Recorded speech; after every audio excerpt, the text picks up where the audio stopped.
Hello friends, नमस्कार। स्वागत है आप सभी का एजुकेशन मंत्रा में। दोस्तों, सुबह के वीडियो में बहुत सारी इंपॉर्टेंट अपडेट्स पर हम लोग डिस्कशन करते हैं जो समाचार पत्रों में छाई रहती हैं। तो चलिए दोस्तों, वन बाय वन सारी अपडेट्स को देख लेते हैं जो थंबनेल में दर्शाई गई हैं। तो पहली भर्ती है दोस्तों, एचएसएससी ने जारी किया है विज्ञापन। 7,471 पद हैं। टीजीटी ग्रुप सी के लिए ऑनलाइन आवेदन जारी है। न्यूनतम 18 और अधिकतम 42 साल इसमें एज है। आयु सीमा में छूट नियमानुसार दी जाएगी।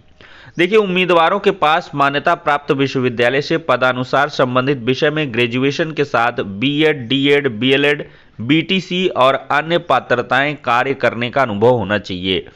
तो भाई, बीटीसी वाले और बीएड वाले इसको जरूर देख लें, आपके मामले का कुछ मिल सकता है। चयन के लिए लिखित परीक्षा का आयोजन किया जाएगा। चयन से संबंधित विस्तृत जानकारी के लिए ऑफिशियल नोटिफिकेशन देखें। चयनित अभ्यर्थियों को 9300 रुपए से लेकर 34,800 व अन्य भत्ता मिलेगा। आवेदन की अंतिम तिथि 15 मार्च 2023 है। ऑनलाइन माध्यम से ही आप आवेदन कर सकते हो। आवेदन शुल्क 150 रुपए मात्र है। hssc.gov.in ये ऑफिशियल वेबसाइट है, यहाँ पर विजिट करें और ज़्यादा जानकारी जुटाकर ऑनलाइन आवेदन कर लें। बीएड और डीएलएड वाले स्पेशली इसमें ध्यान देंगे। तो यहाँ पर दोस्तों कुल मिलाकर आपको जो है एक जॉब अपॉर्चुनिटी मिल रही है। दोस्तों, मांग नामंजूर होने पर सपा रालोद सदस्य धरने पर बैठे हैं। जातीय जनगणना पर सदन में हंगामा हुआ है और साफ तौर पर योगी सरकार ने मना किया है कि हम जातिगत जनगणना नहीं करेंगे। तो जातीय जनगणना के मुद्दे पर गुरुवार को विधानसभा में समाजवादी पार्टी व राष्ट्रीय लोकदल के सदस्यों ने जमकर हंगामा किया और वेल में धरने पर बैठ गए। दोस्तों, हंगामे के चलते विधानसभा अध्यक्ष को सदन की कार्रवाई 2 बार स्थगित करनी पड़ी। सपा व रालोद सदस्य संसदीय कार्य मंत्री सुरेश खन्ना द्वारा जातीय जनगणना को केंद्र सरकार का अधिकार बताते हुए मांग अस्वीकार करने से असंतुष्ट दिखे। इन सदस्यों ने जमकर सरकार विरोधी नारेबाजी शुरू की। प्रश्न प्रहर में सपा के सदस्य मनोज पांडे ने जानना चाहा कि क्या राज्य सरकार बिहार की तरह जातीय जनगणना कराएगी। उन्होंने कहा कि बिहार जैसे राज्य में जातीय जनगणना की जा रही है, लेकिन यूपी में कोई जनगणना नहीं हो रही है। क्या सरकार बताएगी कब से जातीय जनगणना शुरू होगी। इस पर संसदीय कार्य मंत्री सुरेश खन्ना ने कहा कि जनगणना का विषय संविधान के अनुच्छेद 246 के तहत केंद्र सरकार के अधिकार में है। केंद्र सरकार ही जनगणना पर निर्णय ले सकती है। उन्होंने कहा, यूपी बहुत आगे बढ़ रहा है। बिहार जहां परिवारवाद है, चारा खाने वाले हैं, उसकी जैसी संकीर्णता की ओर हम उत्तर प्रदेश को नहीं ले जा सकते। जातीय जनगणना पर अखिलेश यादव के सवाल पर मंत्री भी बोले। अखिलेश यादव ने जातीय जनगणना की मांग दोहराते हुए कहा कि इसके बिना सबका साथ सबका विकास संभव नहीं है। इस मुद्दे पर उन्होंने सदन में सुभा सपा, अपना दल, सोनेलाल, निषाद पार्टी के नेताओं से पूछा कि वह जातीय जनगणना का समर्थन करते हैं या नहीं। ओम प्रकाश राजभर ने कहा कि वह समर्थन करते हैं, लेकिन आपने अपने से दूर ढकेल दिया। अखिलेश ने कहा कि हम लोग मिलकर बात कर लेंगे। निषाद पार्टी के अध्यक्ष संजय निषाद भी इस मुद्दे पर खड़े हो गए। विधानसभा अध्यक्ष सतीश महाना ने कहा कि आप क्यों खड़े हो गए। संजय निषाद ने कहा कि निषाद ओबीसी में है या अनुसूचित जाति में। तो दोस्तों, इस प्रकार की बहुत सारी चीजें चली हैं, लेकिन साफ तौर पर सदन में राजनीति की इजाजत नहीं है। महाना देखिए, सपा रालोद सदस्य वेल में उतर आए और नारे करने लगे, दलित पिछड़ों की विरोधी सरकार नहीं चलेगी, नहीं चलेगी। सतीश महाना ने कहा कि सदन में राजनीति की इजाजत नहीं दी जा सकती है। इस हिदायत के बाद भी हंगामा जारी रहा। तो दोस्तों, इस पर आपका क्या कुछ कहना है। क्या जातीय जनगणना उत्तर प्रदेश के अंदर होनी चाहिए या नहीं होनी चाहिए। दोस्तों, उम्मीदें टूटी हैं। सेमीफाइनल में ऑस्ट्रेलिया ने 5 विकेट से भारत को हराकर फाइनल में जगह बना ली है। 172 रन पहले बैटिंग करते हुए ऑस्ट्रेलिया ने बनाए थे और 8 विकेट खोकर भारत ने 167 रन बनाए। 54 रन बेथ मूनी ने बनाए और वो मैच की टॉप स्कोरर भी रही। देखा जाए तो हरमनप्रीत कौर का जो रनआउट था वो काफ़ी दुखदाई रहा है और इसी की वजह से पूरा मैच पलट गया और जो गेंदबाजी है वो बहुत ही खराब रही। चाहे वो इंडियन मेल क्रिकेट हो या फीमेल हो, गेंदबाजी पर नियंत्रण नहीं है। गेंदबाज फ्री में रन लौटाते हैं और फिर बल्लेबाज कितनी मशक्कत भी कर लें तो जीत के करीब से वापस आ जाते हैं। तो सेमीफाइनल में एक छोटी सी गलती की वजह से हार का सामना करना पड़ा है। सब कुछ ठीक था, अगर हरमनप्रीत कौर अगर रनआउट ना होती तो अवश्य ही ये मैच भारत के कब्जे में था। दोस्तों, लेखपाल भर्ती में विकल्प डी चुनने वालों को एक अतिरिक्त अंक मिलेगा। इलाहाबाद उच्च न्यायालय ने दिया नया परिणाम जारी करने का आदेश। एफ सीरीज के प्रश्न संख्या 88 पर याचियों की आपत्ति सही मानी गई।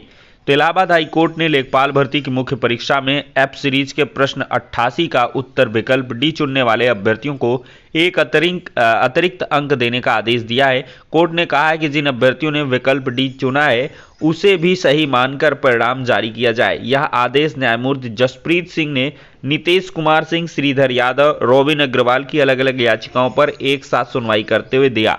याचिकाकर्ता की तरफ से कहा गया कि वो उत्तर प्रदेश अधीनस्थ सेवा चयन आयोग की ओर से आयोजित लेखपाल भर्ती में मुख्य परीक्षा में चयनित हैं। पिछले वर्ष मुख्य परीक्षा हुई थी, उत्तर कुंजी जारी कर दी गई। एफ सीरीज की बुकलेट में प्रश्न संख्या 61, 77, 88, 92 और 93 के उत्तर विकल्प सही नहीं है। सरकारी अधिवक्ता ने बताया प्रश्न संख्या 61, 92, 93 के उत्तर को चुनौती देने वाली याचिकाओं को हाईकोर्ट की अलग पीठ ने विचार कर खारिज कर दिया है। अब केवल सवाल 88 और 78 को लेकर है। तो याचियों ने कहा कि आयोग ने प्रश्न संख्या 78 का सही विकल्प 1 बताया, जबकि यह सही नहीं है। कोर्ट ने इस संबंध में आयोग से जानकारी मांगी थी। उनकी तरफ से बताया गया कि पहला विकल्प ही सही है। प्रश्न संख्या 88 को लेकर तथ्यों और रिकॉर्डों के आधार पर कोर्ट ने विकल्प ए और डी दोनों को सही मान लिया। एफ सीरीज के प्रश्न संख्या 88 का जवाब तस्करी की रोकथाम और बचाव, तस्करी और वाणिज्यिक यौन शोषण के पीड़ितों के पुनर्वास और पुनः एकीकरण से जुड़ा था। उत्तर कुंजी में पहले विकल्प को सही बताया गया था, जबकि याचियों ने विकल्प डी को भी सही बताया। कहा कि पहला विकल्प एलपीजी सिलेंडर से जुड़ा है, यह केंद्र सरकार की योजना है। तो कुल मिलाकर इसमें 1 अंक का लाभ मिला है, बाकी सब काम खत्म है। दोस्तों, यूपी बोर्ड की परीक्षाएं चल रही हैं। परीक्षा के दरमियान अगर सीसीटीवी कैमरा बंद होगा तो जो परीक्षा सेंटर है उसकी मान्यता भी निरस्त की जा सकती है। डीआईओएस ने दिए निर्देश, कहा गड़बड़ी तकनीकी खामी का नहीं चलेगा बहाना। दोस्तों, देखा जाए तो पीएससी की महिला वाहिनियों के लिए नागरिक पुलिस से दी जाएंगी आरक्षी। तो 3 से 5 साल की सेवा के बाद वापस थानों में हो सकेगी तैनाती। 3 वाहिनियों के लिए 3600 से ज़्यादा पद स्वीकृत, जल्द होंगी भर्ती। तो आरक्षी नागरिक पुलिस के 26,210, फायरमैन के 1007, आरक्षी पीएससी के 8,540 पदों को मिलाकर 35,757 पदों पर जो भर्ती है उसके लिए ऑनलाइन आवेदन बहुत जल्द शुरू होने वाला है और इसके तहत नागरिक पुलिस के 26,210 सिपाही भी भर्ती किए जाएंगे। तय हुआ है कि नागरिक पुलिस में भर्ती होने वाले करीब 5200 महिला सिपाहियों में से 2526 पीएससी की महिला वाहिनियों में भेजी जाएंगी।